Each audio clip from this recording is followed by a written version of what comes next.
Hello दोस्तों, मैं हूं आपका दोस्त एडवोकेट शिवेंद्र प्रताप सिंह। आज हम आपको बताएंगे, एक हमारे सब्सक्राइबर दोस्त ने एक सवाल पूछा और वो सवाल बहुत ही मज़ेदार भी माना जा सकता है। वो इसलिए उसने एक सवाल ये पूछा कि चाहे 125 का केस हो, चाहे डीवी का केस हो, चाहे 498A का केस हो, उसे लंबा कैसे चलाया जाए, यानी कि पत्नी को थकाया कैसे जाए। शुद्ध हिंदी में अगर कही जाए बात तो पत्नी परेशान हो जाए ये केस करने से।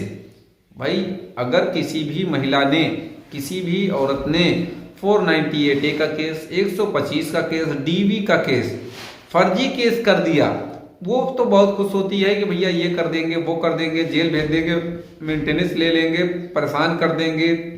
तो ऐसी स्थिति में क्या ऐसा काम करें कि केस लंबा भी चले और पत्नी को कोई राहत भी ना मिले, अंत में टॉर्चर वो अपने ही केस में हो जाए और कोर्ट आना बंद कर दे या हैरान परेशान हो जाए। तो ऐसी स्थिति अगर लाना है आपको, बात आज करेंगे सिर्फ डीवी के केस में। नेक्स्ट वीडियो में हम बात करेंगे 498A के बारे में कि उसे लंबा कैसे चला जाए। आज मैं बात करने वाला हूं डीवी का केस, यानी कि डोमेस्टिक वायलेंस, जो घरेलू हिंसा का वाद है, उसे लंबा कैसे खींचें, पत्नी स्वयं हैरान परेशान कैसे हो जाए अपने ही केस में, वो स्वयं कैसे टॉर्चर होने लगे, वो कैसे परेशान हो जाए। तो ऐसी स्थिति लानी है। तो देखिए, जब भी कभी घरेलू हिंसा, एक बात और है कि आज डीवी का केस कब क्या करना चाहिए वो भी आप सीख जाएंगे। घरेलू हिंसा का केस फाइल हो गया, चलिए मान लेते हैं। अक्सर लोग गलती क्या करते हैं, फटाफट उसमें जवाब लगा देते हैं। ये गलती कभी नहीं करनी है। अब तो करना क्या है, तो जब भी आपके खिलाफ घरेलू हिंसा का केस फाइल हो जाए, सबसे पहला काम, आप अपीयर भले ही हो जाए लेकिन जवाब ना लगाएं। अब भाई जवाब ना लगाएं तो करें क्या। देखिए, जब घरेलू हिंसा का केस फाइल होता है, जिला प्रोबेशन अधिकारी के यहाँ उसमें मीडिएशन चलता है, रिपोर्ट जाती है, तब जाके कहीं मजिस्ट्रेट समनिंग करता है, या मजिस्ट्रेट नहीं भी समनिंग करता है तो सीधे एंट्रीम बांध देता है। अगर आप नहीं गए, आप नहीं उपस्थित हुए, किसी अदर डिस्ट्रिक्ट से हैं, किसी अदर स्टेट से हैं, नहीं जानकारी है, तो ऐसी स्थिति में जब भी कभी आपके खिलाफ डीवी का केस हो, दुनिया भर के रिश्तेदारों का नाम, पारिवारिक लोगों का नाम है, तो सबसे पहला काम उसमें अपीयर होकर डिस्चार्ज लगाएं। अब जब डिस्चार्ज लगाएंगे तो भाई वो भी कुछ खींचेगा, 2 तारीख, 4 तारीख, 10 तारीख, 20 तारीख, तो भाई 1 साल तो ऐसे बीत जाएगा डिस्चार्ज डिसाइड करने में। क्योंकि भाई आपका कहना है कि, भाई पत्नी का कहना है कि हमारे साथ घरेलू हिंसा हुई, एक भी सबूत नहीं होता है घरेलू हिंसा का। ध्यान रखें, घरेलू हिंसा के इतने जजमेंट हैं, कभी ज्यादातर केस पत्नियों के फेवर में नहीं होता है, क्योंकि घरेलू हिंसा का मतलब आप समझ रहे हैं, क्या सबूत दे देगी, क्या टॉर्चर उसको किया गया, क्या मारपिटाई किया गया। अलग रह रही हो तो कहां से घरेलू हिंसा हो गया। कोई रिश्तेदार 4 दिन के लिए आ गया, कोई मेहमान आ गया, कोई शादी है, पार्टी है, कोई फंक्शन है, उसमें तुम्हारे साथ घरेलू हिंसा हो गया।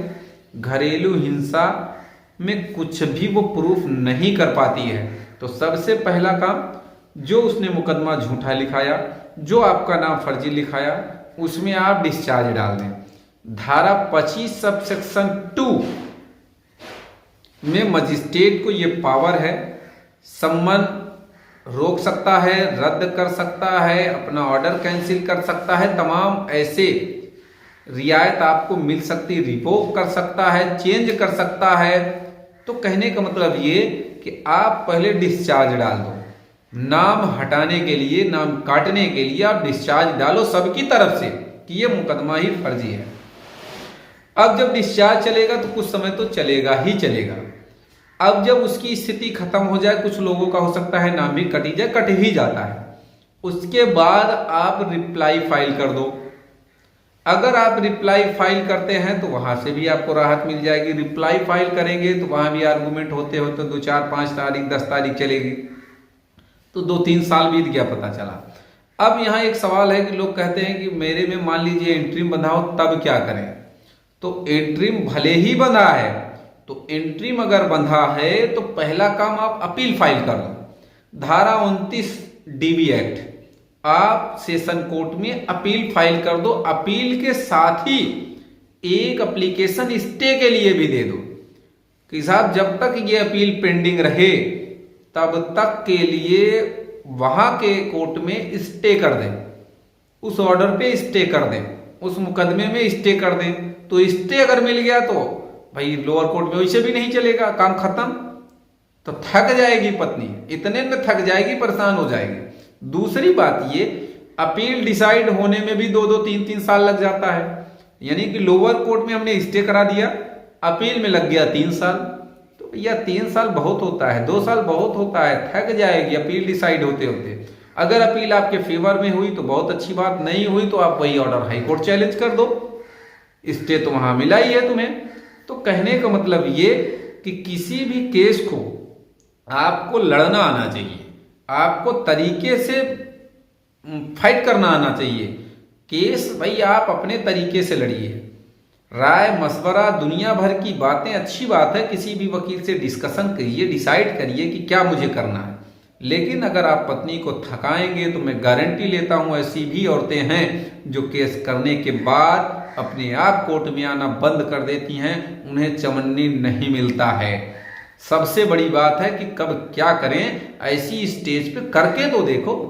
1,50,000 नहीं बर्बाद होता है, आप बहुत पैसा बर्बाद करे होंगे, 2-4 हजार का खेला है भैया, करो तो सही समय पे सही हथौड़ा मारो तो देखो अपने आप आकार बदल जाएगा लोहे का। कहने का मतलब ये कि जब भी आप सही लॉ की बारे में जानेंगे, सही नियम कानून का इस्तेमाल सही तरीके से करेंगे तो फायदा 100% आपको मिलेगा। तो उम्मीद करता हूं, आशा करता हूं आज का यह वीडियो आपको बेहद पसंद आया होगा। अगर वीडियो पसंद आया तो वीडियो को लाइक करें, शेयर करें, YouTube channel Shivendra high court को जरूर सब्सक्राइब करें।